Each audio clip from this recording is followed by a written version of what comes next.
Yo, welcome back. Today I want to show you a couple clips of two of my favorite thought leaders discovering, pitching, supporting ICP without knowing it.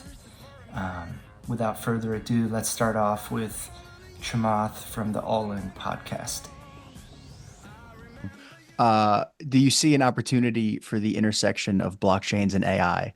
I also want to pre-order for Tequila, please. Smiley face. Crypto is a disaster. Next question. Well, Anyway, I think that if you take forget the currencies for a second, but what is a blockchain? It's an incredibly accurate, highly distributed state machine. That could be valuable if you wanted to do highly distributed inference. So if these AI applications get to scale, I think one of the most important problems is around business risk and continuity, because if all those models run on AWS and somehow you can take down AWS, now all of a sudden your app isn't available.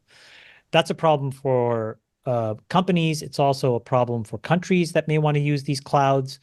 So then all of a sudden you say, well, I need to have it distributed. Well, then if you can only distribute it across 3 hyperscalers, that's not really a lot of risk management. So then you go to a place which is like, it needs to be highly distributed. But if you run inference in a highly distributed compute environment, then all of a sudden you need to have an extremely accurate state machine that can then thread all these things back together.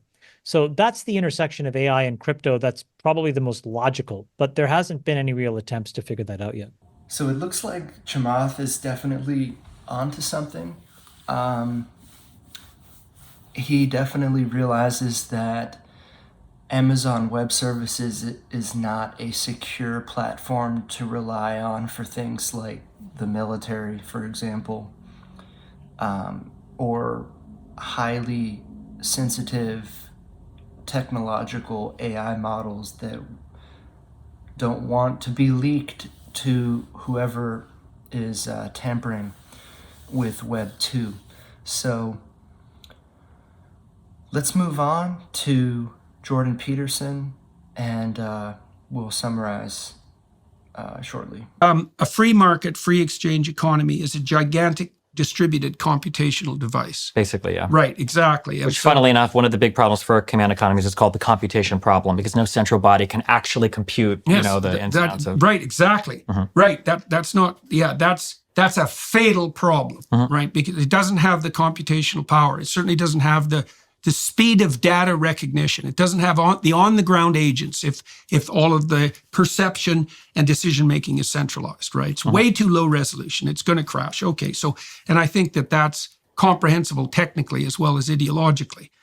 All right, but having said that, with regards to externalities, all the externalities that a market economy can't compute are so complex that they can't be determined centrally by the same argument. And there are ways to account for them, though. Really? So these conversations are pretty thought-provoking, and it's interesting to hear these people of influence in modern times dancing around the thesis of ICP with so much relevance in the world and relevance in their thinking as well, and just the lack of discovery is really what we're missing. Hopefully we can hear from them once ICP becomes prominent as the hub of Web3 and the types of information and processing bottlenecks and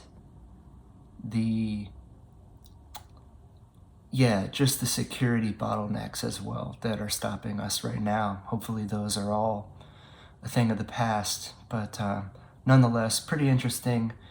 Happy Halloween, everybody. I appreciate you all tuning in, and I'll catch you in November.